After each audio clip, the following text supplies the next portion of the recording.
എല്ലാവർക്കും നമസ്കാരം.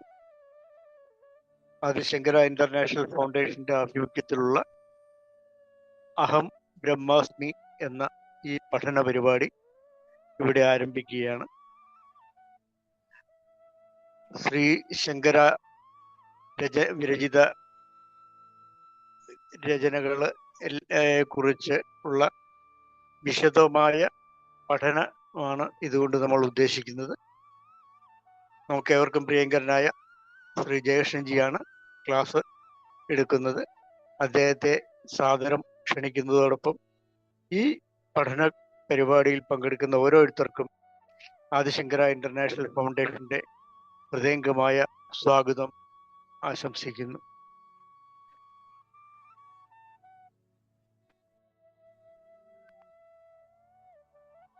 വളരെ ആദരവോടുകൂടി ഇന്നത്തെ ക്ലാസ്സിലേക്ക് ഡോക്ടർ ജയകൃഷ്ണൻ നമ്പൂതിരി അവറുകളെ വേദിയിലേക്ക് സാദരം ക്ഷണിച്ചുകൊള്ളുന്നു. ജയശങ്കര ജയശങ്കര ജയശങ്കര. ഓം അജ്ഞാനാന്തർഗഹനപതിതൻ ആത്മവിദ്യോപദേശൈഃ ത്രാതും ലോകൻ ഭവതവശിഖാ താപപാപച്യമാനാൻ മുക്ത്വാ മൗനം വടപിടപിനോ മൂലതോ നിഷ്പതന്തി ശംഭോ മൂർത്തിശ്ചരതി ഭുവനെ ശങ്കരാചാര്യരൂപാം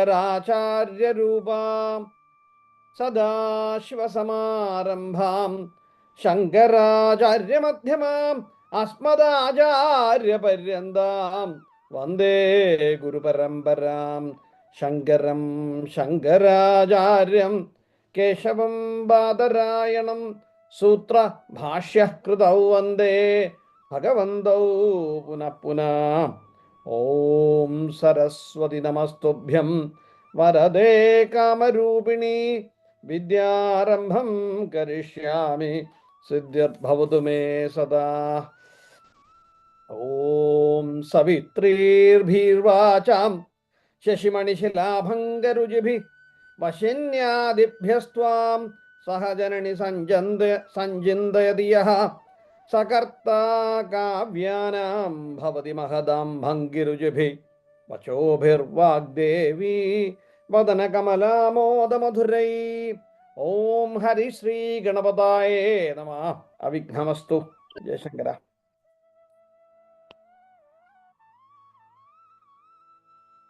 നാം പറയുകയുണ്ടായി, ജഗദ്ഗുരു ആദിശങ്കരാചാര്യസ്വാമികളാൽ വിരചിതമായിരിക്കുന്ന സൗന്ദര്യലഹരി എന്ന പ്രോജ്വലമായ കാവ്യത്തിൻ്റെ അർത്ഥമറിഞ്ഞ് പഠിക്കുവാനുള്ള പരിശ്രമത്തിലാണ് നാം ഇപ്പോൾ. വേദാന്ത ചിന്തയെയും ഭാരതീയ സംസ്കാരത്തെയും പുനരുജ്ജീവിപ്പിച്ചതിൽ ജഗദ്ഗുരു ആദിശങ്കരാചാര്യ സ്വാമികൾക്കുള്ള പങ്ക് എടുത്തു പറയേണ്ടതാണ്. അദ്ദേഹം ഏറ്റവും പ്രമുഖനായ ഒരു ആചാര്യൻ തന്നെയാണ്. അദ്ദേഹം പറഞ്ഞ വാക്കുകൾ നമുക്ക് മറക്കാനൊക്കുകയില്ല. എന്താണ്? ബ്രഹ്മസത്യം ജഗന്മിഥ്യ ജീവോ ബ്രഹ്മൈവനാപര എന്നാണ്. അതായത് ഇതാണ് സത്യമായ ശങ്കരവാക്യം. ശങ്കരവാക്യം പറയുന്നത് ബ്രഹ്മം മാത്രമേ സത്യമായ ഒന്നുള്ളൂ, അല്ലെങ്കിൽ ഈ ജഗത്ത് നാമരൂപമായി കാണുന്ന ഈ പ്രപഞ്ചം, നാമവിട്ട് കാണുന്ന ഈ നാമരൂപമായിരിക്കുന്ന പ്രപഞ്ചം മിഥ്യയാണ്, മറ്റൊന്നും തന്നെ ഇല്ല എന്നാണ് പറഞ്ഞു വന്നിരിക്കുന്നത്. അപ്പൊ ഈ അഹം ബ്രഹ്മാസ്മി എന്ന് പറയുന്ന ഈ പ്രോഗ്രാമിലൂടെ, അല്ലെങ്കിൽ അഹം ബ്രഹ്മാസ്മി എന്നത് ഈ ബോധം തന്നെയാണ്. അഹം ബ്രഹ്മാസ്മി എന്ന് പറയുന്നത് ഈ ബോധം തന്നെയാണ്. ഞാൻ ഈശ്വരന്റെ ഭാഗമാണ്, ഞാൻ തന്നെയാണ് ഈശ്വരൻ, തത്വമസി. അപ്പോൾ ഈ ബോധം തന്നെയാണ്, ഈ ജ്ഞാനമാണ്, ഇതാണ് ആത്മസാക്ഷാത്കാരം. അതിനുവേണ്ടിയുള്ള പരിശ്രമമാണ് നാം ഈ സൗന്ദര്യലഹരിയിലൂടെ പരിശ്രമിക്കുന്നത് എന്നുള്ളതാണ്. അപ്പോൾ നാം പറയുകയുണ്ടായി, ഇത് കൂടുതലും ആദ്യത്തെ 41 ശ്ലോകങ്ങൾ കൂടുതലും താന്ത്രികമാണ്, ദൈവീകപരമാണ്, താന്ത്രികമാണ്, തന്ത്രശാസ്ത്രങ്ങളുടെ സാരസർവസ്വം ഉൾക്കൊള്ളുന്ന ഒന്നാണ് 41 ശ്ലോകങ്ങളും. ഈ 41 ശ്ലോകങ്ങൾ മാത്രമല്ല തന്ത്രശാസ്ത്രങ്ങളുടെ സാരസർവം. ഈ 100 ശ്ലോകങ്ങൾക്കും തന്ത്രശാസ്ത്രങ്ങളുടെ സാരസർവമുണ്ട് എന്ന് തന്നെയാണ് പറയേണ്ടത്. അതുകൊണ്ടാണല്ലോ എല്ലാ ശ്ലോകങ്ങൾക്കും യന്ത്രവിധികളുണ്ട്, പൂജാവിധികളുമുണ്ട്. പക്ഷേ എന്നിരുന്നാലും 41 ശ്ലോകങ്ങൾക്ക് ശേഷമുള്ള 42 മുതൽ ഉള്ള 59 ശ്ലോകങ്ങളിൽ ദേവിയെ ആപാദചൂഢം വർണ്ണനയാണ്. അങ്ങനെയുള്ള അതിൽ നാം ഏതാണ്ട് നമ്മൾ 81 ശ്ലോകങ്ങളാണ് ഇതുവരെ, 82 ശ്ലോകങ്ങളാണ് നാം ഇതുവരെ പഠിച്ചു തീർത്തത്. അപ്പോൾ ഇന്ന് പഠിക്കുവാനായിട്ട് ശ്രമിക്കുന്നത് 83-ാമത്തെ ശ്ലോകം മുതലാണ്. അപ്പോൾ ഞാൻ ഇന്ന് ചിന്തിക്കുകയായിരുന്നു, ഈ 81-ാമത്തെ ശ്ലോകം വീണ്ടും ഒന്ന് വായിച്ചു നോക്കിയപ്പോൾ എനിക്ക് തോന്നിയ ഒന്ന്, ഇതിനകത്ത് ഗുരുത്വം വിസ്താരം ക്ഷിതിധരപതി പാർവതീ നിദംബാദാച്ഛേദ്യത്വൈഹരണ രൂപേണ നിദധേ എന്നുള്ള ശ്ലോകമാണ്. ഇത് കാര്യമായിട്ട് വർണ്ണിച്ചു. വീണ്ടും ചിന്തിച്ചപ്പോൾ സത്യത്തിൽ ഈ പ്രപഞ്ചം മുഴുവൻ ദേവിയിലാണ് എന്നുള്ളൊരു അർത്ഥം കൂടെ വരുന്നില്ലേ എന്ന് ചിന്തിച്ചു പോയി. അപ്പോൾ ഒരു ശ്ലോകം ഓർമ്മ വന്നതാണ്. സ്വേദണ്ഡോദ്ഭിജരായുദ്ഭവതനുപടലീ സാഗരദ്വീപശൈലവ്യാദീർണ ബ്രഹ്മഗോള പ്രതുരശതകുലം നിന്നകത്താകമൂലം ആധാരമമ്മേ തപതനുചറുതല്ലിന്ദ്രജാലം നിനച്ചാലാധേയാധേയവും നീ അണുവിലുമൈതേ നിത്യസന്നിധ്യരൂപം. ഈ പ്രപഞ്ചം മുഴുവൻ നമ്മൾ പറഞ്ഞു, പിണ്ടാണ്ടമെന്നും ബ്രഹ്മാണ്ടമെന്നും എല്ലാം പറഞ്ഞു, ഇതെല്ലാം ദേവിയിൽ തന്നെ കുടികൊള്ളുകയാണ്. അപ്പൊ എന്തൊരു ഇന്ദ്രജാലമാണ് ദേവിയുടെ ആ ഒരു ലീലാവിലാസമാണ്. സകല ജീവജാലങ്ങളിലും അണുരൂപേണ വളരെ ചെറിയ രൂപത്തില് അംശാവതാരമായിട്ട് എല്ലാ ജീവജാലങ്ങളിലും ഈ പരമമായ ശക്തി ഉണ്ടായിരിക്കുന്നു എന്നുള്ളതാണ്. അപ്പോൾ ഞാൻ ആ ശ്ലോകം വന്ന് നമ്മൾ അർത്ഥം പറഞ്ഞു കഴിഞ്ഞതിനെ ഇപ്പൊ വീണ്ടും ഒന്നുകൂടെ വായിച്ചപ്പോൾ ഇന്നതിനെ കുറിച്ച് ചിന്തിച്ചപ്പോഴാണ് അതും കൂടെ ഞാൻ പറയേണ്ടിയിരുന്നു എന്ന് എനിക്ക് തോന്നിയത് കൊണ്ടാണ് ഞാനതിപ്പോൾ പറയുന്നത്. ഇനി 83-ാമത്തെ ശ്ലോകത്തിലേക്ക് നമുക്ക് കടക്കാം. പരാജേതും രുദ്രം ദ്വിഗുണശരഗർഭൗ ഗിരിസുതേ നിഷംഗൗ ജംഘേദേ വിഷമവിശിഖോ ബാഢമകൃതം യദഗ്രേ ദൃശ്യന്തേ ദശശരഫലാപാദയുഗളീ നഖാഗ്രച്ഛത്മാന സുരമകുടശാണൈകനിശിത. എന്താണ്? പരാജേതും രുദ്രം ദ്വിഗുണശരഗർഭൗ ഗിരിസുതേ നിഷംഗൗ ജംഘേദേ വിഷമവിശിഖോ ബാഢമകൃത യദഗ്രേ ദൃശ്യന്തേ ദശശരഫലാപാദയുഗളീ നഖാഗ്രച്ഛത്മാന സുരമകുടശാണൈകനിശിത. അതായത് ഗിരിസുതേ, അല്ലയോ പർവ്വതപുത്രിയായിരിക്കുന്ന ദേവി ഉമ അമ്മയെ വിളിക്കുകയാണ്. അല്ലയോ പർവ്വതപുത്രി ഗിരിസുതേ, വിഷമവിശിഖാപാഠമകൃത. എന്താണ് വിഷമവിശിഖൻ? നമ്മൾ ഈ വിശിഖൻ എന്നുള്ള വാക്ക് ഇതിനു മുമ്പ് പഠിക്കുകയുണ്ടായി ഇല്ലേ? 6-ാമത്തെ ശ്ലോകത്തിൽ നാം പഠിച്ചു. ധനുപൗഷ്പം മൗർവീ മധുകരമയീ പഞ്ചവിശിഖ വസന്ത സാമന്തോ മലയമരുദായോധനരഥ തഥാപ്യേക സർവം ഹിമഗിരിസുതേ കാമപി കൃപാം അപാംഗാത്തേ ലബ്ധ്വാ ജഗദിദമനംഗോ വിജയതേ. ഏതാണ് പഞ്ചവിശിഖ? വിശിഖൻ എന്ന് പറഞ്ഞാൽ എന്താണ്? പഞ്ചവിശിഖ, 5 അമ്പുള്ളവൻ, 5 അമ്പൻ. അതാരാണ് ഈ വിശിഖൻ? ഇപ്പൊ വിഷമവിശിഖൻ, വിഷമത്തോടു കൂടിയിരിക്കുന്ന വിശിഖൻ, അതാരാണ്? കാമദേവനാണ്. അപ്പൊ കാമദേവനെയാണ് പിന്നീട് പറയുന്നത്. അപ്പോ ഗിരിസുതയെ പർവ്വതപുത്രിയായിരിക്കുന്ന അമ്മേ, അല്ലയോ ദേവി, വിഷമവിശിഖൻ എന്ന് പറഞ്ഞാൽ ആ കാമദേവൻ എന്താണ്? പരാജേതും രുദ്രം പരാജേതും, രുദ്രനെ പരാജയപ്പെടുത്തുന്നതിന്. എന്തിനാണ് ഈ രുദ്രനെ പരാജയപ്പെടുത്തുന്ന അദ്ദേഹത്തോടുള്ള ആ കോപം? കാരണം പണ്ട് പരമശിവൻ തൻ്റെ നേത്രം തുറന്നുകൊണ്ട് ആ നേത്രത്തിൻ്റെ അഗ്നിയിൽ, ആ നേത്രാഗ്നിയിൽ ആ കാമദേവനെ ദഹിപ്പിച്ചു എന്നുള്ളതാണ്. പിന്നീട് കാമദേവൻ ജഗതിതമനംഗോ വിജയതേ, ദേവിയുടെ കൃപാകടാക്ഷം ഉണ്ടല്ലേ, കൃപാം അപാംഗാത്തേ ലബ്ധ്വാ ജഗതിതമനംഗോ വിജയതേ. സാക്ഷാൽ ഉമയുടെ അനുഗ്രഹം കൊണ്ട് അനങ്കനായിട്ട്, ശരീരമില്ലാതെയാണെങ്കിലും അദ്ദേഹത്തിൻ്റെ കർമ്മങ്ങൾ മുഴുവൻ നിരന്തരം ചെയ്തുകൊണ്ടേയിരുന്നു. ആക്റ്റീവായിട്ട് തന്നെ ഉണ്ടായി കാമദേവൻ എന്നുള്ളതാണ്. അപ്പോൾ എന്താണ് അതുകൊണ്ട് ശിവനെ തോൽപ്പിക്കണം. ആ ശിവനോടുള്ള പരമശിവൻ തൻ്റെ നേത്രാഗ്നിയിൽ ദഹിപ്പിച്ചു. ആ പരാഭവത്തിന് പകരം വീട്ടുവാനായിട്ട് എന്താണ് ചെയ്തത്? അതാണ് വിഷമവിശിഖൻ എന്ന് ഉപദേശിക്കുക. അപ്പം സമമില്ലാത്ത അമ്പുകളോട് കൂടിയിരിക്കുന്ന വിഷമമായി, അപ്പം വിശിഖൻ എന്ന് പറഞ്ഞാൽ 5 അമ്പുകൾ സമമല്ല. സാധാരണ അമ്പുകളെല്ലാം എന്താണ് പല യുദ്ധത്തിന് ഉപയോഗിക്കുന്ന എങ്ങനെയുള്ള അമ്പുകളാണ്? പലതരം മൂർച്ചയേറിയ ആയുധങ്ങളാണ്. ഇവിടെ പഞ്ചമ്പൻ അല്ലെങ്കിൽ പഞ്ചനമ്പൻ അല്ലെങ്കിൽ വിശിഖൻ, കാമദേവൻ. ഈ കാമദേവന്റെ അമ്പുകൾ ഏതൊക്കെയാണ്? നാം പറയുകയുണ്ടായി, പുഷ്പബാണങ്ങളാണ് അല്ലേ? ഏതൊക്കെയാണത്? ഓർമ്മയുണ്ടോ? ഞാൻ പറഞ്ഞിട്ടുണ്ട് മുണ്ട്. അരവിന്ദം അശോകം ച ചൂതം ച നവമാലിക നീലോത്പലം ച പഞ്ചൈതേ പഞ്ചബാണസ്യ സായക എന്നാണ്. അരവിന്ദം, അശോകം, ചൂതം, നവമാലിക, നീലോത്പലം, അതായത് കരിങ്കുവളം.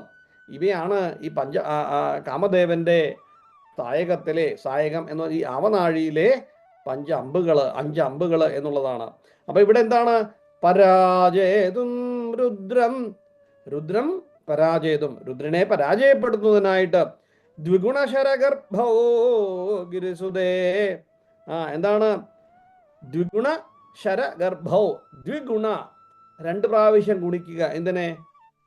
തൻ്റെ ഈ വിഷമവിശിഖോ 5 അമ്പുകളെ, സമമില്ലാത്ത അമ്പുകളെ 2 കൊണ്ട് ഗുണിച്ചു. ദ്വിഗുണ ശരഗർഭോ, ശരഗർഭം എന്താണ്? ശരങ്ങൾ നിറച്ചു വെച്ചിരിക്കുന്ന എന്നാണ് അർത്ഥം. അപ്പം 5നെ 2 കൊണ്ട് ഗുണിച്ചപ്പോൾ 10 അമ്പുകളോടുകൂടി സമവിശിഖനായിട്ട്. മറ്റേത് വിഷമവിശിഖനായിരുന്നു, സമവിശിഖനായി. ഇത് 10 അമ്പുകളായപ്പോൾ അദ്ദേഹത്തിന് സന്തോഷമായി. ഇനി ഇദ്ദേഹത്തെ ശിവനെ തോൽപ്പിക്കണം എന്ന ചിന്തയിലൂടെ നിഷംഗൗ ജംഘേതേ വിഷമവിശിഖോ പാഠമകൃത. നിഷംഗൗ എന്താണ്? നിഷംഗൗ എന്ന് വെച്ചാല്, നിഷംഗൗ എന്ന് വെച്ചാൽ ആവനാഴിയിൽ, തൻ്റെ ആവനാഴി. ജംഘേതേ പാഠമകൃത തേ ജംഘേ, ജംഘേ തേ എന്നാണ്. തേ ജംഘേ, അല്ലയോ അമ്മേ തേ നിന്തിരുവടിയുടെ ജംഘേ. ജംഘങ്ങൾ എന്ന് പറഞ്ഞാൽ അമ്മയുടെ എന്താണ്? മുഴങ്കാലുകൾ, അമ്മയുടെ മുഴങ്കാലുകൾ, ജംഘങ്ങളെ എന്തായി? പാഠമകൃത. അപ്പോൾ പാഠം എന്ന് തീർച്ചയായിട്ടും അകൃത നിർമ്മിച്ചു എന്നുള്ളതാണ്. അപ്പം അമ്മയുടെ കാലുകളെ അവനാഴികളായിട്ട്, കാമദേവന്റെ അവനാഴികളായിട്ട്, കാലുകൾ എന്ന് പറഞ്ഞാൽ മുട്ടിന് താഴോട്ടുള്ള ജംഘം എന്ന് പറയുന്ന ആ ഭാഗങ്ങളെ അവനാഴികളായിട്ട് കാമദേവൻ സൃഷ്ടിച്ചിരിക്കുന്നു എന്നുള്ളതാണ്. ഇതിനു മുമ്പും പറഞ്ഞു, കാമദേവനാണ് അമ്മയുടെ ഉദരങ്ങളെ സൃഷ്ടിച്ചത്, സ്തനങ്ങളെ സൃഷ്ടിച്ചത്. അപ്പൊ കാമദേവനാണ് ഭൂമിയിൽ ഏറ്റവും മനോഹരമായ ഒന്ന് സൃഷ്ടിച്ചിരിക്കുന്ന, ബ്രഹ്മാവല്ല എന്നുള്ളതിന് ഉദാത്തമായ ഒരു ഉദാഹരണം വീണ്ടും ആവർത്തിച്ച് പറയുകയാണ്.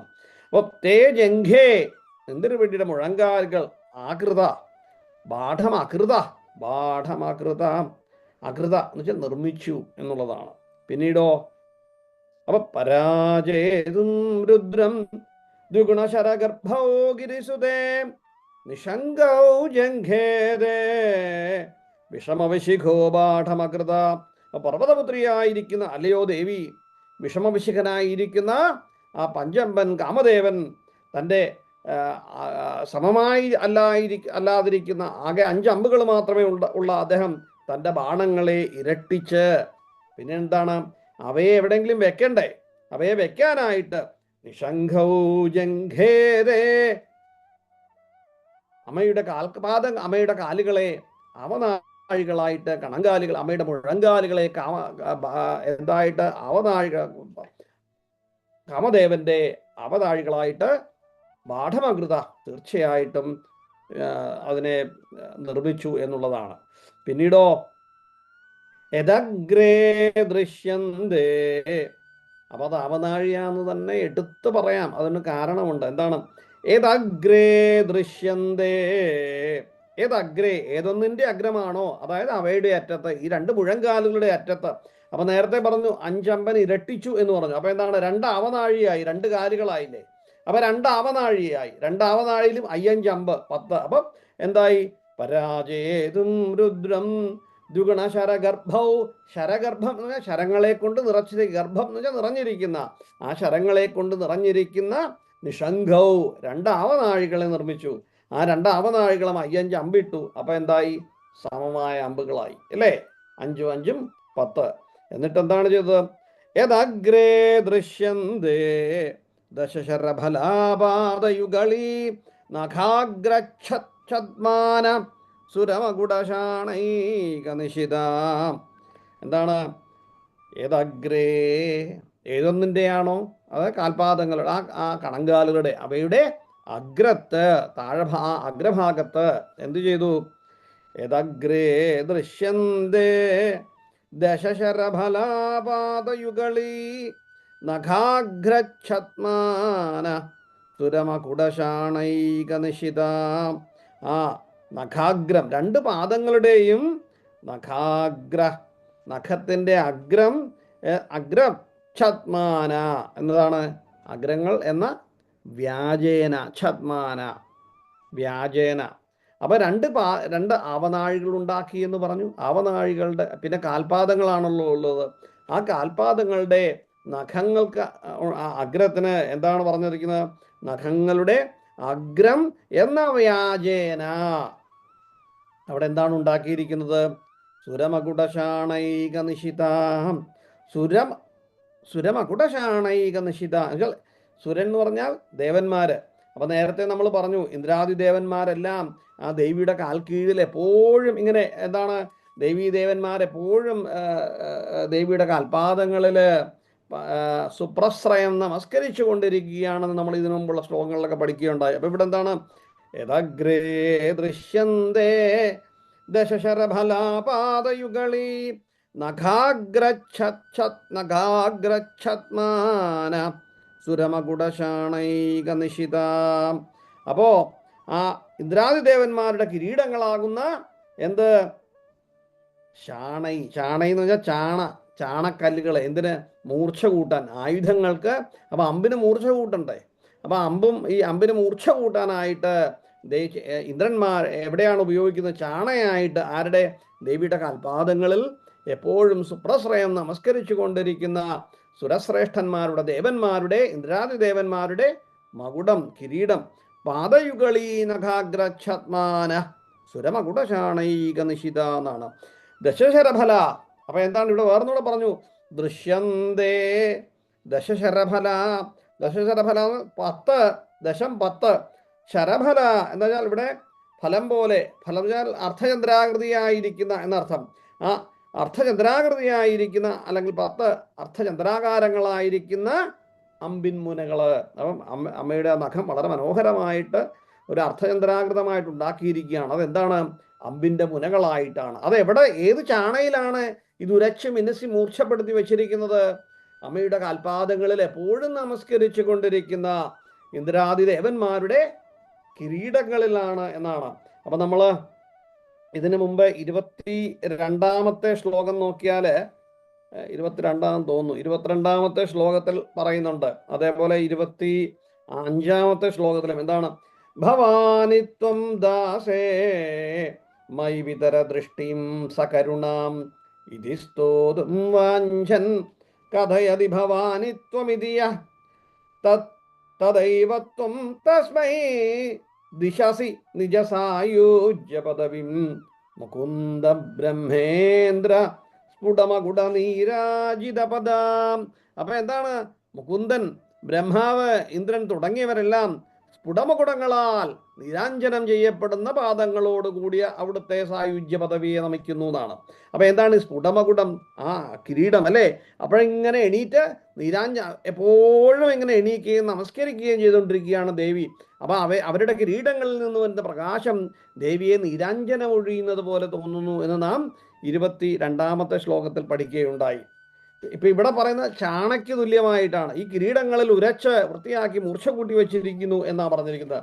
പിന്നെ ഇതുകൂടാതെ 25-ാമത്തെ ശ്ലോകത്തിലും ഒരു വർണ്ണനയുണ്ട്. എപ്പോഴും ദേവീ ദേവന്മാർ. അപ്പൊ ദേവിയുടെ പാദത്തിന്റെ മാഹാത്മ്യമാണ് ഇവിടെ പറയുന്നത്. ഇതിനു മുമ്പ് നമ്മൾ പഠിച്ചു, ദേവിയുടെ പാദചരണങ്ങൾ മാത്രം മതി, മുദ്രകളൊന്നും ഇല്ലേ? തുതന്യപ്പാണിഭ്യാമഭയവരതൗ ദൈവതഗണ ത്വമേകാ ദൈവാസി എന്ന് അതും പഠിച്ചു നമ്മൾ. അപ്പോൾ അമ്മ മാത്രമേ ഉള്ളൂ, യാതൊരു അഭിനയവുമില്ലാതെ അമ്മയുടെ നിപുണവും പാദചരണവും എന്ന് പറയുകയുണ്ടായി. അമ്മയുടെ രണ്ട് കാൽപാദങ്ങളുടെ ചിന്ത മാത്രം മതി എല്ലാ ദുഃഖങ്ങളിൽ നിന്നും മാറുവാൻ എന്ന് നാം പഠിക്കുകയുണ്ടായി. അപ്പൊ ഇവിടെ പിന്നെന്താണ് പറയുന്നത്? ത്രയാണാം ദേവാനാം 25-ാമത്തെ ശ്ലോകത്തിൽ പറയുന്നതാണ്. ത്രയാണാം ദേവാനാം ത്രിഗുണജനിതാനാം തവ ശിവേ ഭവേത് പൂജ പൂജ തവ ചരണയോര്യാ വിരചിതാ തഥാ ഹി ത്വത്പാദോദ്വഹനമണിപീഠസ്യ നികടേ സ്ഥിതാഹ്യേതശ്യശ്വൻ മുഖരിതകരോത്തം സമഗുഡാം. അപ്പൊ ഇവിടെയും ഇതാണ് പറയുന്നത്. എന്തുകൊണ്ടെന്നാൽ നിന്തിരുവയുടെ പാദങ്ങളെ എപ്പോഴും വഹിക്കുന്ന മണിപീഠത്തിന്റെ സമീപത്ത് ഇവരെല്ലാം എപ്പോഴും കുപ്പി കൈകളോടുകൂടി അലങ്കാരത്തോടുകൂടി അലങ്കാരമുള്ള കിരീടത്തോടുകൂടി ഇവരെല്ലാം സ്ഥിതി ചെയ്യുന്നു എന്നാണ്. അപ്പൊ ദേവിയുടെ കാല് അങ്ങോട്ട് എടുക്കുമ്പോൾ സൂക്ഷിക്കണമില്ലേ, അത് മുറിയും എന്നൊക്കെ പറയുകയുണ്ടായി. ഓർമ്മയുണ്ടോ എന്ന് തോന്നുന്നു അല്ലേ? അപ്പോ ആ ദേവിയുടെ കാൽപാദങ്ങൾ അപ്പൊ ഒന്ന് ആലോചിച്ച് നോക്കുന്നു. നിന്തിരുവടിയുടെ പൂജ എത്ര ഗംഭീരമാണ് എന്നുള്ളതാണ്. ദേവിയെ എല്ലാവരും നമസ്കരിച്ചു കൊണ്ടിരിക്കുകയാണ്. ഇന്ദ്രാദി ദേവന്മാര്, അതേപോലെ തന്നെ എന്താണ് ബ്രഹ്മാവ്, വിഷ്ണു, ശിവൻ, ഇവരെല്ലാവരും എപ്പോഴും നമസ്കരിച്ചു കൊണ്ടിരിക്കുന്നു. അതാണ് ഇവിടെ പറഞ്ഞിരിക്കുന്ന സുരമകുടശാണൈക നിശതേ. അങ്ങനെയുള്ള ആ കിരീടങ്ങളെ ചാണയാക്കി വെച്ചുകൊണ്ട് വീണ്ടും നഖാഗ്രങ്ങൾ, രണ്ട് പാദങ്ങളുടെയും നഖാഗ്രങ്ങള് എന്ന വ്യാജേന എന്നാണ് പറഞ്ഞിരിക്കുന്നത്. നഖാഗ്രച്ഛത്മാന സുരമകുടശാണൈക നിശിത എന്നാണ്. അപ്പൊ അത് ദൃശ്യന്തേ കാണപ്പെടുന്നു നഖങ്ങളുടെ. അപ്പം അർത്ഥചന്ദ്രാകരങ്ങളായിരിക്കുന്ന അറ്റങ്ങൾ, രണ്ട് പാദങ്ങളുടെയും അറ്റങ്ങൾ നഖത്തിന്റെ അഗ്രങ്ങൾ എന്ന വ്യാജേന ദൃശ്യന്തേ, ഇതാ ഇവിടെ കാണപ്പെടുന്നുണ്ടല്ലോ എന്നാണ്. അതുകൊണ്ട് എനിക്ക് ഉറപ്പാണ് അതാണ് ബാഠമകൃത എന്ന വാക്ക് വീണ്ടും ഉപയോഗിക്കുവാൻ കാരണം. അമ്മയുടെ കാലുകള്, മുഴങ്കാലുകള് കാമദേവന്റെ അവനാഴിയായിട്ട് ശംഖൗ എന്ന് തന്നെ പറഞ്ഞത് എന്നാണ്. അപ്പൊ ശംഖൗ എന്നാൽ അവനാഴി. അപ്പൊ ദേവിയുടെ ജംഘങ്ങളാണ് ഈ ശ്ലോകത്തിന് വിഷയം. നമ്മള് ലളിതാ സഹസ്രനാമത്തിലും ഒരു വരിയുണ്ട്. എന്താണ്? ഇന്ദ്രഗോപ പരിക്ഷിപ്ത സ്മരതൂണാഭജംഘിക എന്നുണ്ട്. ഓർമ്മയുണ്ടോ? ഇന്ദ്രഗോപ പരിക്ഷിപ്ത സ്മരതൂണാഭജംഘിക എന്ന് നാം ചൊല്ലി പഠിക്കാറുണ്ട്. അപ്പൊ അതിലും ആ ദേവിയുടെ ജംഘകളെ കാമദേവന്റെ അവനാഴിയായിട്ട് വർണ്ണിക്കുന്നു. അപ്രകാരം തന്നെയാണ് ഇവിടെയും ഭാവന ചെയ്തിരിക്കുന്നതെന്നാണ്. അപ്പൊ എന്താണ്? പർവ്വതപുത്രിയായിരിക്കുന്ന അലയോ ദേവി, അമ്മേ ഈ വിഷമശിഖനായിരിക്കുന്ന കാമദേവൻ, പണ്ട് കാമദേവനെ പരമശിവൻ നേത്രാഗ്നിയിൽ ദഹിപ്പിച്ചു ഇല്ലേ? അതുകൊണ്ടാണ് വിഷമവിശിഖൻ എന്ന് പറഞ്ഞത്. വിശിഖൻ 5 അമ്പ്, അത് ഏതൊക്കെയാണെന്ന് നാം പറഞ്ഞു. അപ്പൊ ആ പരാഭവത്തിന് പകരം വീട്ടുവാനായിട്ട് മുമ്പ് വിഷമവിശിഖനായിരുന്ന ആ കാമദേവൻ തൻ്റെ അമ്പുകളെ എന്ത് ചെയ്തു? പരാജേതും രുദ്രം ദ്വിഗുണശരഗർഭൗ ഗിരിസുതേ. തൻ്റെ അമ്പുകളുടെ എണ്ണം ദ്വിഗുണശരഗർഭൗ, ഇരട്ടിച്ച് ശരഗർഭൗ, ആ ശരങ്ങളുടെ ഗർഭം നിറച്ചു. തൻ്റെ നിഷംഗൗ, ആ അവനാഴികളിൽ സൂക്ഷിച്ചു എന്നാണ്. അത് അങ്ങനെ അതിനുവേണ്ടി സൂക്ഷിക്കുന്നതിനായിട്ട് ദേവിയുടെ 2 മുഴങ്കാലുകൾ, ദേവിയുടെ കാലുകൾ അവനാഴിയായിട്ട് ബാഠമകൃത നിർമ്മിച്ചു. തീർച്ചയായിട്ടും നിർമ്മിച്ചു. പിന്നെ അങ്ങനെ പിന്നീടോ യദഗ്രേ ദൃശ്യന്തേ ദശശരഫലാപാദയുഗളീ നഖാഗ്രച്ഛത്മാന സുരമകുടശാണൈക നിശിത. അപ്പൊ ദേവന്മാര് കിരീടമണിഞ്ഞിരിക്കുന്ന തലകൾ തറയിൽ പതിയുമാർ ഇങ്ങനെ എപ്പോഴും സപ്രശ്രയം ദേവീപാദങ്ങളില് നിരന്തരമായിട്ട് നമസ്കരിക്കുന്നു എന്നാണ്. അത് നേരത്തെ ശ്ലോകങ്ങളൊക്കെ ഞാൻ പറഞ്ഞല്ലോ. അങ്ങനെ അതുകൊണ്ട് ആ ജംഘകളുടെ സൗന്ദര്യം, ആകർഷകത്വവും കാമദേവന്റെ അവനാഴികൾക്ക് വർണ്ണിക്കുകയാണിങ്ങനെ. അപ്പൊ സർവ്വദേവന്മാരും വണങ്ങിക്കൊണ്ടിരിക്കുന്ന ദേവിയുടെ ആ മഹിമാതിശയം ഈ ശ്ലോകത്തിൽ വളരെ വ്യംഗ്യമായിട്ട് ആചാര്യസ്വാമികൾ പറഞ്ഞു തന്നിരിക്കുന്നു എന്നാണ് നമുക്ക് തോന്നുന്നത്. അപ്പം ആ അർത്ഥം മനസ്സിലായെന്ന് ചിന്തിക്കട്ടെ. നമുക്കൊന്ന് ചൊല്ലി നോക്കാം. പരാജേതും രുദ്രം ദ്വിഗുണശരഗർഭൗ ഗിരിസുതേ നിഷംഗൗ ജംഘേരേ വിഷമവിശിഖോ ബാഠമകൃത യദഗ്രേ ദൃശ്യന്തേ ദശശരഫലാപാദയുഗളീ നഖാഗ്രച്ഛത്മാന സുരമകുടശാണൈക നിശിത. ചൊല്ലി നോക്കാം. പരാജേതും രുദ്രം ദ്വിഗണശരഗർഭോ ഗിരിസുതേ. പരാജേതും രുദ്രം ദ്വിഗുണശരഗർഭോ ഗിരിസുതേ. നിശങ്കൗ ജംഘേദേ വിഷമവിശിഖോ ബാഠമകൃത. നിശങ്കോ ജംഘേതേ വിഷമവിശിഖോ ബാഠമകൃത. യദഗ്രേ ദൃശ്യന്തേ ദശശരഫലപാദയുഗളീ. യദഗ്രേ ദൃശ്യന്തേ ദശശരഫലപാദയുഗളീ. നഖാഗ്രക്ഷത്മാന സുരമകുടശാണൈകനിശിതാ.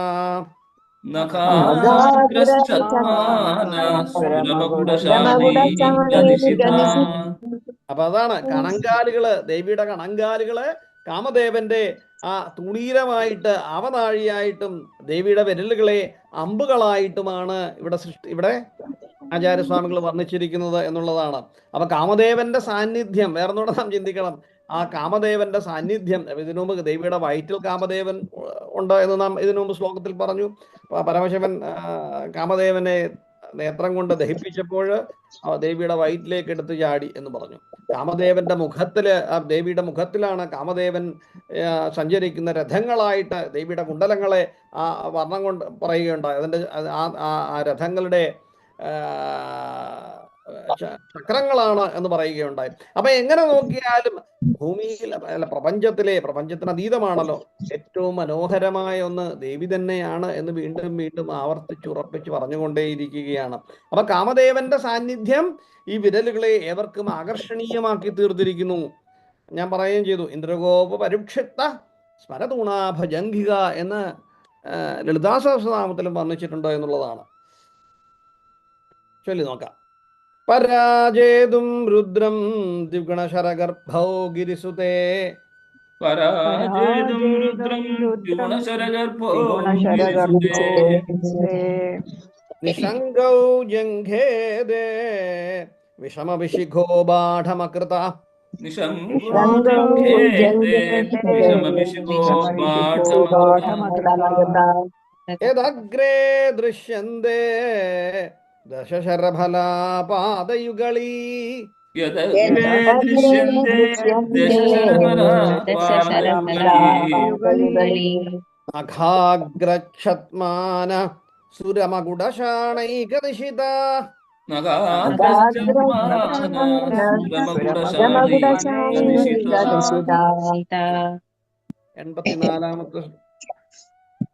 എൺപത്തിനാലാമത്തെ ശ്ലോകം കൊണ്ട് നമുക്ക് നോക്കാം അല്ലേ. ശ്രുതീനാം മൂർധാനോ ദധതി തവയൗ ശേഖരതയാ. ശ്രുതീനാം മൂർധാനോ ദധതി തവയൗ ശേഖരതയാ. മമാപ്യേതൗ മാതാ ശിരസി ദയയാ ധേഹി ശരണൗ. യയോപാദ്യം പാദ പശുപതി ജടാജൂടതടിനി. യോർലാക്ഷാലക്ഷ്മീരരുണഹരിചൂടാമണിരുചി. ശ്രുതീനാം മൂർധാനോ ദധതി തവയൗ ശേഖരതയാ. മമാപ്യേതൗ മാതാ ശിരസി ദയയാ ധേഹി ചരണൗ എന്നാണ്. മാതാ എന്നാണ് ഇവിടെ നേരിട്ട് വിളിച്ചിരിക്കുന്നത്. അല്ലയോ അമ്മേ, മാതാവേ, ഹേ മാതാവേ. എന്താണ്? തവയൗ ചരണൗ, അമ്മയുടെ ആ ചരണങ്ങളെ, യാതൊരു ചരണങ്ങളെ. ശ്രുതീനാം മൂർധാനോ. ശ്രുതി എന്ന് പറഞ്ഞാൽ എന്താണ്?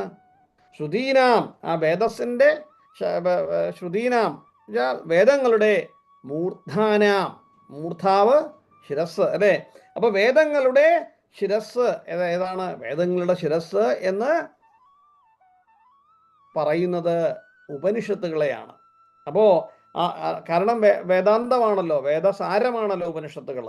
അപ്പോ അതുകൊണ്ട് ശ്രുതീനാം മൂർധാനോ ദധതി തവയൗ ശേഖരതയാ. വേദശിരസ്സുകളായ ഉപനിഷത്തുകള് ശേഖരതയാ. ശേഖരതയാ എന്നാൽ ശിരസ്സിന് ആഭൂഷണമായിട്ട് നിൽക്കുന്നത്, ശിരോഭൂഷണമായിട്ട് ദധതി എന്നാണ് പറഞ്ഞിരിക്കുന്നത്. ദധതി ധരിക്കുന്നു. അപ്പോ അല്ലയോ അമ്മേ, അല്ലയോ അമ്മേ എന്താണ്? ശ്രുതീനാം മൂർധാനോ ദധതി തവയൗ ശേഖരതയാ മമാപ്യേതൗ മാതാ ശിരസി ദയയാ ധേഹി ചരണൗ യയോപാദ്യം പാദ പശുപതി ജടാചൂടതടിനീ യയോ ലാക്ഷാലക്ഷ്മീരരുണഹരിചൂടാമണിരുചി. അപ്പം മമാപേതൗ മാത ശിരസി ദയയാ ധേഹി ചരണൗ എന്നാണ്. അപ്പം ഏതൊന്നാണോ അങ്ങനെയുള്ള ആ ചരണങ്ങള് മമ ശിരസി അപി മമ മമ മമ ശിരസി അപി എൻ്റെ ആ ശിരസിലും ദയാധേഹി എന്നാണ്, ദയോടുകൂടി കാരുണ്യത്തോടുകൂടി ദേഹി വെക്കേണമേ എന്നുള്ള പ്രാർത്ഥനയാണ്. ശ്രുതീനാം മൂർധാനോ ദധതി തവയൗ ശേഖരതയാ മമാപ്യേതൗ മാതാ ശിരസി ദയയാ ദേഹി ചരണൗ. അലയോ മാതാവേ, അങ്ങയുടെ പാദങ്ങള് വേദങ്ങള് ഉപനിഷത്തുകളാകുന്ന ആ തൻ്റെ ശിരസ്സുകൾ കൊണ്ട് വഹിക്കുന്നു എന്നാണ് അല്ലേ. അപ്പം ആ വേദാന്തങ്ങള് ഭഗവതിയുടെ പാദങ്ങളെ ആശ്രയിച്ചിരിക്കുന്നു എന്നാണ് ഇവിടെ പറഞ്ഞു വന്നിരിക്കുന്നത്. ഉപനിഷത്തുകള്, വേദങ്ങള്, ശ്രുതികളെല്ലാം തന്നെ അപ്പം ജ്ഞാനത്തിൻ്റെ ഉറവിടമാണ് ദേവി എന്നിവിടെ പറഞ്ഞു വെച്ചിരിക്കുകയാണ്. അപ്പം ആ പാദങ്ങള്, അങ്ങനെയുള്ള ആ പാദങ്ങള് കാരുണ്യപൂർവ്വം എൻ്റെ ശിരസിലും വെക്കേണമേ എന്നുള്ള ആ പ്രാർത്ഥന തനിക്ക് വേദാന്ത വിദ്യയായ ആ അദ്വൈത വേദാന്തം പ്രചരണത്തിന് ഭഗവതിയുടെ അനുഗ്രഹം എന്താണ് അപരിഹാര്യമാണ് എന്ന കവി ഇവിടെ സൂചിപ്പിക്കുകയും കൂടിയാണ്. ശങ്കരാചാര്യസ്വാമികൾ അത് സൂചിപ്പിക്കുന്നു. പിന്നീട് എന്താണ് മൂന്നാമത്തെ വരിയിൽ പറയുന്നത്? യയൗപാദ്യം പാദ പശുപതി ജടാചൂടതടിനീ. പാദ്യം പാദ പാദ്യമായ ജലം നമ്മൾ പൂജയ്ക്കൊക്കെ ചേർലേ, അർഘ്യമിതം പാദ്യമിതം ആചമനീയമിതം ഇങ്ങനെ ജലം കൊടുക്കാറുണ്ട്.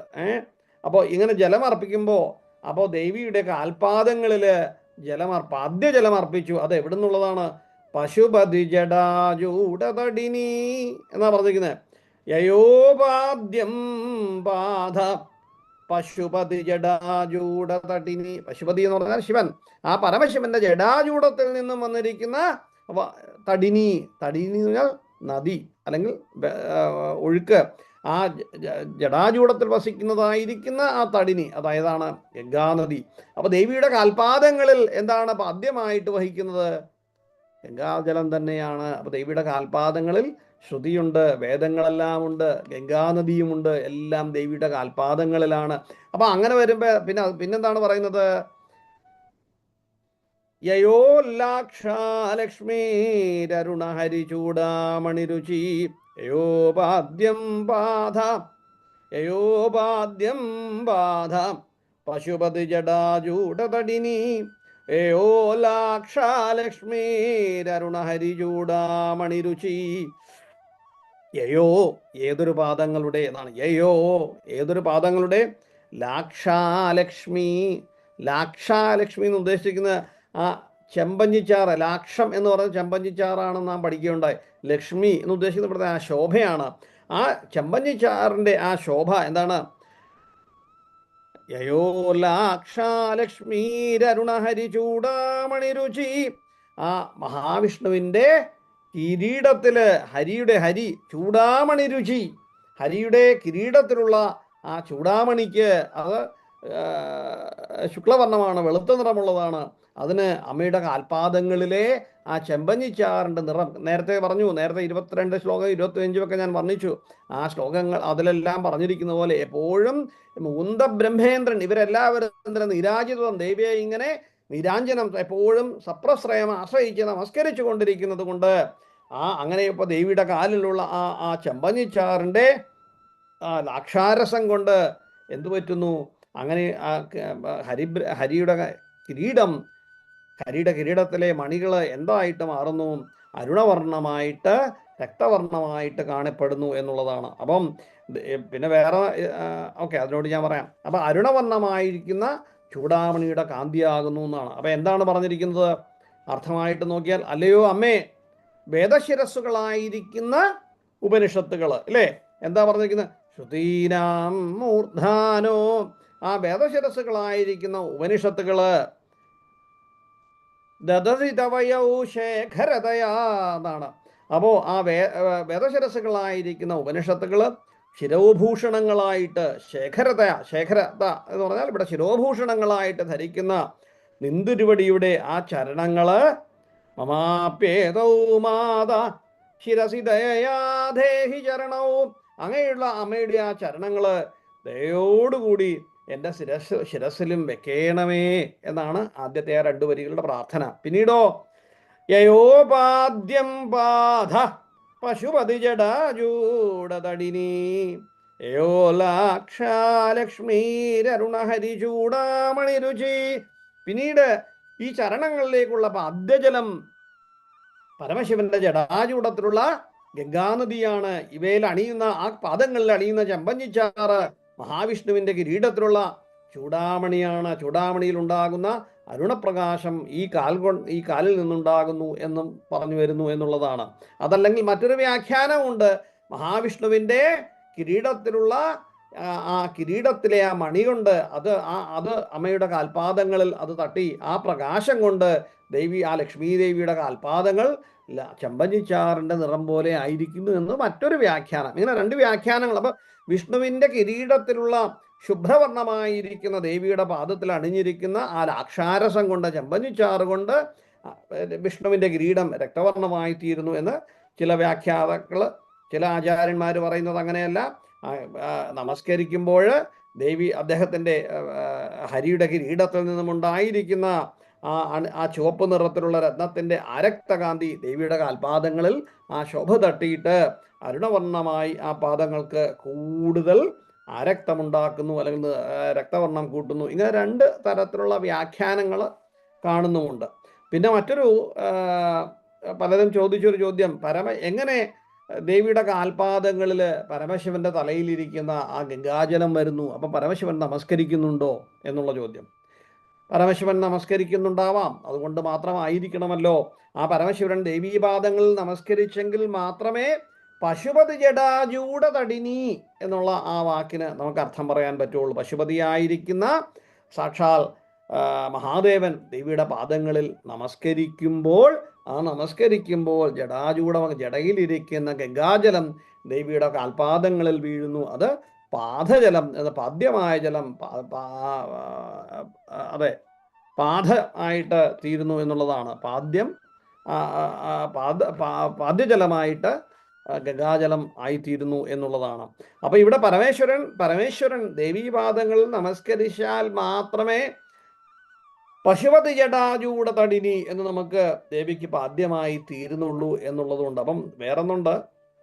അപ്പൊ ഇതെങ്ങനെയായിരിക്കണം എന്ന് പല വ്യാഖ്യാനങ്ങളുള്ളതിൽ ഈ ലൗകിക ബന്ധങ്ങളുടെ അധ്യാരോപം കൊണ്ടായിട്ടുള്ള ഈ പൊരുത്തക്കേട് ഇത് പരിഹരിക്കുന്നതിന് ആചാര്യന്മാർ പറഞ്ഞിരിക്കുന്നത് എന്താണ്? ദേവിയുടെ ആ പ്രണയ കോപം ശമിപ്പിക്കുന്നതിനായിട്ട് പരമശിവൻ നമസ്കരിക്കുന്നു. അങ്ങനെ നമസ്കരിക്കുമ്പോൾ ഗംഗാനദി പാദ്യജലമായിട്ട് മാറുന്നു എന്നൊരു വ്യാഖ്യാനം. ഇതൊന്നുമല്ലാത്ത മറ്റ് ആചാര്യന്മാരുടെ വ്യാഖ്യാനം ഇത്രയൊന്നും വിഷമിക്കാതെ, ഇത്രയൊന്നും ക്ലേശിക്കേണ്ട അർത്ഥം ചിന്തിക്കാൻ. എന്താണ്? ത്രിമൂർത്തികൾക്ക് മുഴുവൻ പരയായിരിക്കുന്ന, അത് നമ്മൾ നേരത്തെ പല ശ്ലോകങ്ങളിൽ പറഞ്ഞു അല്ലേ? ബ്രഹ്മ, വിഷ്ണു, ശിവൻ ഇവർ 3 പേര് നമസ്കരിക്കുന്നു. അങ്ങനെയാണല്ലോ. പിന്നെ നമ്മൾ തിരോധാനം, അനുഗ്രഹം, ശിവനും തിരോധാനം പെടുന്നു. പിന്നീടാണല്ലോ അനുഗ്രഹം എന്ന് പറയുന്നത്. ഈശാന സർവവിദ്യാനാം ഈശ്വര സർവഭൂതാനാം എന്നൊക്കെ നാം പറയുകയുണ്ടായി. ആ പരമേശ്വരൻ എല്ലാം വീണ്ടും അനുഗ്രഹത്തിലൂടെ നിർമ്മിക്കുന്നു. അപ്പൊ ശിവനും നമസ്കരിക്കുന്നുണ്ട് എന്ന് വേണം ചിന്തിക്കാൻ. അപ്പൊ അതിന് അങ്ങനെ ഒരു വലിയ അപാകതയൊന്നും ഇല്ല എന്നാണ് മറ്റ് ആചാര്യമതങ്ങൾ. അപ്പോ എന്താണ് ഈ ശ്ലോകത്തിന്റെ അർത്ഥം ഒന്നുകൂടെ നോക്കാം നമുക്ക്. അപ്പോൾ ഇതിനകത്ത് ശ്രുതീനാം മൂർധാനോ ദധരിതവയൗ ശേഖരതയാം മമാപ്യേതൗ മാത ശിരസി ദയയാധേഹി ചരണൗ യയോപാദ്യം പാദ പശുപതി ജടാജൂടതടിനി യയോല്ലാക്ഷാലക്ഷ്മീരരുണഹരി ചൂടാമണി രുചി എന്നാണ്. അപ്പോൾ മഹാവിഷ്ണുവിൻ്റെ ആ എപ്പോഴും നമസ്കരിച്ചു കൊണ്ടിരിക്കുന്നതായിട്ട് ഇതിനു മുമ്പുള്ള ശ്ലോകത്തിലും പറഞ്ഞു. ഇന്ദ്രാദി ദേവന്മാരും എല്ലാം വണങ്ങിക്കൊണ്ടിരിക്കുകയാണ് എന്നാണ്. അപ്പോൾ ബ്രഹ്മാ വിഷ്ണു മഹേശ്വരന്മാർക്കും ആരാധ്യയാണ് ഈ ദേവി എന്നാണ് ഈ ശ്ലോകത്തിൽ പറഞ്ഞു വന്നിരിക്കുന്നത്. അപ്പോൾ ഈ ശ്ലോകങ്ങൾ ഒന്നുകൂടെ നോക്കാം. ഈ ശ്ലോകം ഒന്നുകൂടെ നോക്കാം. ശ്രുതീനാം മൂർധാനോ ദധതി തവയൗ ശേഖരതയാ മമാപ്യേതൗ മാത ശിരസി ദയയാ ധേഹി ചരണൗ യയോപാദ്യം പാദ പശുപതി ജടാജൂടതടിനി യയോല്ലാക്ഷാലക്ഷ്മീരരുണ ഹരിചൂടാമണിരുചി. അത് ഈ ഇപ്പോഴാണ് ഞാൻ ഓർത്തെ, ലളിതാ സഹസ്രനാമത്തിൽ വീണ്ടും പറയുന്നുണ്ട്. എന്താണ്? സർവോപനിഷദുഷ്കൃഷ്ടായ എന്ന് പറയുന്നുണ്ട് അല്ലേ? സർവോപനിഷദുഷ്കൃഷ്ടായ എന്ന് പറയുന്നുണ്ട്. അപ്പോൾ സർവോപനിഷദുഷ്കൃഷ്ടായേ, പിന്നീടോ ശ്രുതി സീമന്ത സിന്ദൂരി കൃതപാദാബ്ജധൂളിക. എല്ലാം ശ്രുതി എന്ന് പറയുന്ന കുറിച്ചാണ് പറയുന്നത്. ഇതെല്ലാം അമ്മയുടെ പാദ്യധൂളികകളാണ്, അമ്മയുടെ കാൽപാദങ്ങളിലാണ് എന്ന് പറയുന്നുണ്ട്. അപ്പോൾ ഈ ലളിതാശ്രാമവും ഈ സൗന്ദര്യലഹരിയിലും ഒരുപാട് വാക്കുകൾ, ദേവിയുടെ വർണ്ണനകൾ ഒരേപോലെ പറഞ്ഞു വന്നിരിക്കുന്നു എന്നുള്ളതാണ്. അപ്പോൾ ഈ അപേക്ഷ എനിക്ക് ജ്ഞാനം തരണമേ എന്നുള്ള 2 അക്ഷരങ്ങളും എല്ലാം ദേവി തന്നെയാണ് എന്ന് മറ്റ് 2 ശ്ലോകങ്ങളും വർണ്ണിച്ചു തരുന്നു. ശ്രുതീനാം മൂർധാനോ ദധതി തവയൗ ശേഖരതയാ. ചൊല്ലിക്കോളൂ. ശ്രുതീനാം മൂർധാനോ ദധതി തവയൗ ശേഖരതയാ.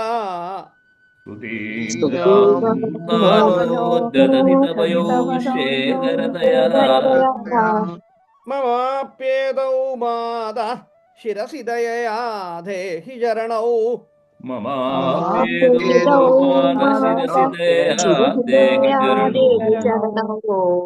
യയോപാദ്യം പാദ പശുപതി ജടാജൂടതടിനി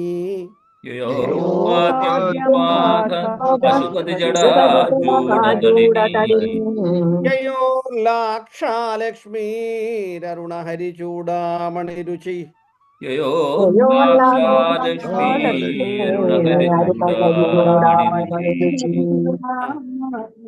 ശ്ലോകങ്ങളുടെ അർത്ഥം മനസ്സിലായി എന്ന് ചിന്തിക്കുന്നു.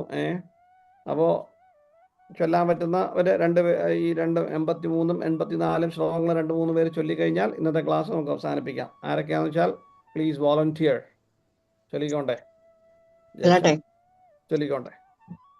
പരാചേതം രുദ്രം ദ്വിഗുണശരഗർഭോ ഗിരിസുതേ നിശങ്കോ ജംഘേതേ വിഷമവിശിഗോ ബാഡമകൃത യദഗ്രേ ദൃശ്യന്തേ ദശശരഫലാപാദയുഗളീ നഗാഗ്രച്ഛത്മാന സുരമഗുഡശാനൈകനിശിതാ. ശ്രുതീനാം മൂർധാനോ ദദതി തവയൗ ശേഖരതയാ മമാപ്യേതൗ മാത ശിരസി ദേയാ ദേഹി ചരണൗ യയോപാദ്യം പാദ പശുപതി ജടാജൂടതടിനി യയോല്ലാക്ഷാലക്ഷ്മീരരുണ ഹരിചൂടാമണിരുചി.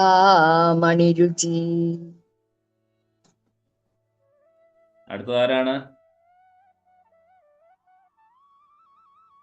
ഞാൻ ചൊല്ലാം. പരാജേതും രുദ്രം വിഗുണശരഗർഭൗ ഗിരിസുതേ നിശങ്കൗ ജംഘേതേ വിഷമവിശിഖോ ബാഢമകൃത യദഗ്രേ ദൃശ്യന്തേ ദശശരഫലാപാദയുഗളീ നഖാഗ്രച്ഛത്മാന സുരമഗുഡശാണേകനിശിതാ. ശ്രുതീനാം മൂർധാനോ ദധതി തവയൗ ശേഖരതയാ മമാപ്യേതൗ മാത ശിരസി ദയയാ ധേഹി ചരണൗ യയോപാദ്യം പാദ പശുപതി ജടാജൂടതടിനി യയോർലാക്ഷാലക്ഷ്മീരരുണ ഹരിചൂടാമണിരുചി. നന്നായി. ഇനി ആരെങ്കിലും ചൊല്ലാൻ താല്പര്യമുണ്ടോ? അതല്ലെങ്കിൽ സംശയം എന്തെങ്കിലും ഉണ്ടെങ്കിൽ നോക്കാം. അതല്ലെങ്കിൽ ഇന്നത്തെ ക്ലാസ് ഇവിടെ അവസാനിപ്പിക്കാം. ചൊല്ലിക്കോണ്ടേ. പരാജേതും രുദ്രം ദ്വിഗുണശരഗർഭോ ഗിരിസുതേ നിശങ്കൗ ജംഗേതേ വിഷമവിഷികോ പാഠമകൃത യദഗ്രേ ദൃശ്യന്തേ ദശശരബലാ പാദയുഗലി നഗാഗ്രച്ഛദ്മാന സ്മരമൗഢ ഷാണൈകനിശിതാം ശ്രുതീനാം മൂർധാനോ ദദതി തവയോ ശേഖരദയാ മമാപ്യേതോ മാതഃ ശിരസി ദയയാ ദേഹി ചരണൗ യയോപാദ്യം പാദഃ പശുപതി ജടാജൂഢതടിനി യയോർലാക്ഷ്യാ ലക്ഷ്മി അരുണഹരിചൂടാമണിരുചേ. ഞാനും കൂടെ ഒന്ന് ട്രൈ ചെയ്യാം ചേട്ടാ. പരാജേതും രുദ്രം ദ്വിഗുണശരഗർഭോ ഗിരിസുതേ നിശങ്കോ ജംഘേതേ വിഷമവിഷികോ ബാഡമകൃത യദഗ്രേ ദൃശ്യന്തേ ദശശരഫലാ പാദയുഗളേ നഖാഗ്രശ്ചത്മാന സുരമകുടശാണീകനിശിതാ ശ്രുതീനാം മൂർധാനോ ദദതി തവയോ ശേഖരദയാ മമാപ്യേതോ മാത ശിരസി ദയാ ദേഹി ചരണൗ യയൗ പാദ്യം പാദ പശുപതി ജടാചൂടതടിനി യയോർലാക്ഷാ ലക്ഷ്മി അരുണഹരിചൂടാമണിരുചി. ശങ്കര, വേറെ ആരെങ്കിലും ഉണ്ടോ? പതിവായി ശോഭ ചേച്ചി ആരാ? ശോഭ ചേച്ചിയുണ്ട്, അമ്മയുണ്ട്, ലീല ചേച്ചി. ആരും കേൾക്കുന്നില്ലെന്ന് തോന്നുന്നു. അല്ല, എല്ലാവരും കേൾക്കുന്നുണ്ട്. ചൊല്ലാനുള്ള ഒരു സ്റ്റാർട്ടിങ് ട്രബിൾ കാണും. സാരമില്ല, എല്ലാവരും ചൊല്ലി പഠിക്കട്ടെ. ചൊല്ലിക്കോളൂ. പരാജേതും രുദ്രം ത്രിഗുണശര ഗർഭോ ഗിരിസുതേ നിശങ്കൗ ജംഗേ തേ വിഷമാ വിശിഖോ ബാഡമകൃതാം യദഗ്രേ ദൃശ്യന്തേ ദശസരഫലാ പാദയുഗലി നഗാഗ്രച്ഛദ്മാനാ സുരമകുടാ ഷാണൈകനിശിതാം ശ്രുതീനാമൂർധാനോ ദദതി തവയോ ശേഖരദയാം മമാപേതോ മാതാ ശിരസി ദയയാ ദേഹി ചരണൗ യയോപാദ്യം പാദാ പശുപതി ജടാചൂഢതടിനി യയോർലാക്ഷാ ലക്ഷ്മി അരുണഹരി ചൂടാമണിരുചി. ഏതാണ് കാമദേവന്റെ 5 അമ്പുകളെന്ന് ഓർമ്മയുണ്ടോ ആർക്കെങ്കിലും?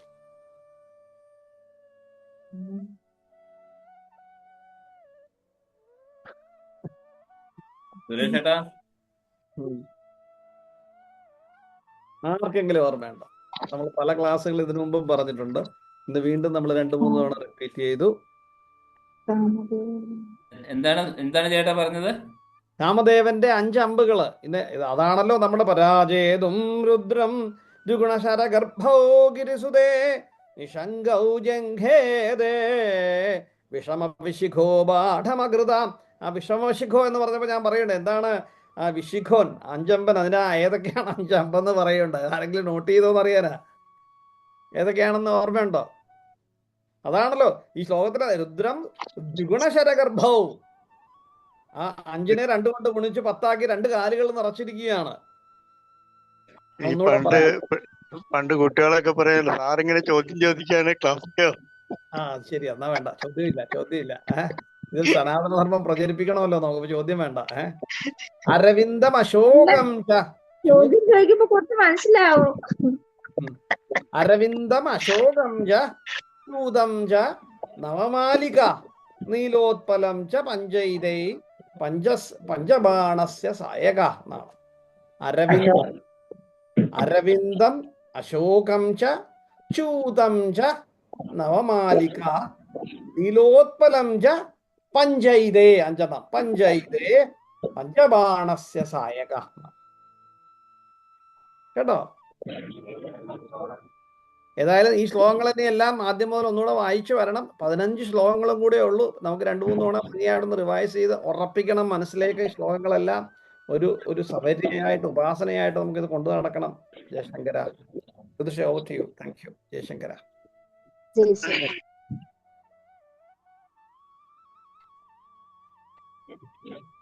എന്തായാലും വളരെ മനോഹരമായി തന്നെ നമ്മുടെ അഹം ബ്രഹ്മാസ്മി ഇന്നിപ്പം 84-ാമത്തെ ശ്ലോകത്തിൽ എത്തി നിൽക്കുകയാണ്. അതേപോലെ തന്നെ 40 സെഷനായിട്ട് നമ്മൾ ഇത് തുടർന്നുകൊണ്ട് വരുന്നു. കഴിഞ്ഞ 10 മാസത്തോളമായി അഹം ബ്രഹ്മാസ്മി. എനിക്ക് തോന്നുന്നു എല്ലാവർക്കും ഇതിപ്പോ ഈ ഒരു ദിവസം വന്നെത്തുവാനായിട്ട് നമ്മളിങ്ങനെ ആഗ്രഹിച്ചിരിക്കുന്നത് പോലെയുണ്ട്. ഇപ്പൊ സൗന്ദര്യലഹരി നമുക്ക് ഈ പറയുന്ന പോലെ മനസ്സിന് വണ്ടങ്ങോ ഈ ഒരു പുസ്തകം കാണും പക്ഷെ നമ്മളതൊന്നും നോക്കാറില്ല. പക്ഷെ പഠിക്കണം എന്നുള്ള ആഗ്രഹമുണ്ട്, സമയം കിട്ടാറില്ല. പക്ഷെ അതിനൊക്കെ ഏതിനും ഒരു സമയമുണ്ടെന്ന് പറഞ്ഞ പോലെ ഇന്നിപ്പോൾ ജയേട്ടന്റെ വായിൽ നിന്നും അതൊക്കെ പഠിക്കാനുള്ള ഒരു സുഖമാണ് നമുക്ക് ഏവർക്കും ലഭിച്ചിട്ടുള്ളത്. തീർച്ചയായും നല്ലൊരു ശ്രമമാണ് ആദിശങ്കര ഇന്റർനാഷണൽ ഫൗണ്ടേഷന്റെ ഇതേപോലുള്ള എല്ലാ പരിപാടികളും വളരെ വിജ്ഞാനപ്രദമായ പരിപാടികളാണ് നടത്തിക്കൊണ്ടുവരുന്നത്. എന്തായാലും ജഗദീശ്വരിയുടെ കാരുണ്യം, ദേവി മൂകാംബിയുടെ കാരുണ്യം എല്ലാവർക്കും ഉണ്ടാവട്ടെ. എല്ലാവർക്കും ശുഭരാത്രി നേരുന്നു. ലോകാസമസ്ത സുഖനോ ഹോന്തു. എല്ലാവർക്കും നന്മയുണ്ടാവട്ടെ. ഇന്നത്തേക്ക് ഇവിടെ വാങ്ങുന്നു. ജയശങ്കര. ജയശങ്കര. ജയശങ്കര. ജയശങ്കര. ജയശങ്കര. ജയശങ്കര. ജയശങ്കര. ജയശങ്കര. ജയശങ്കര.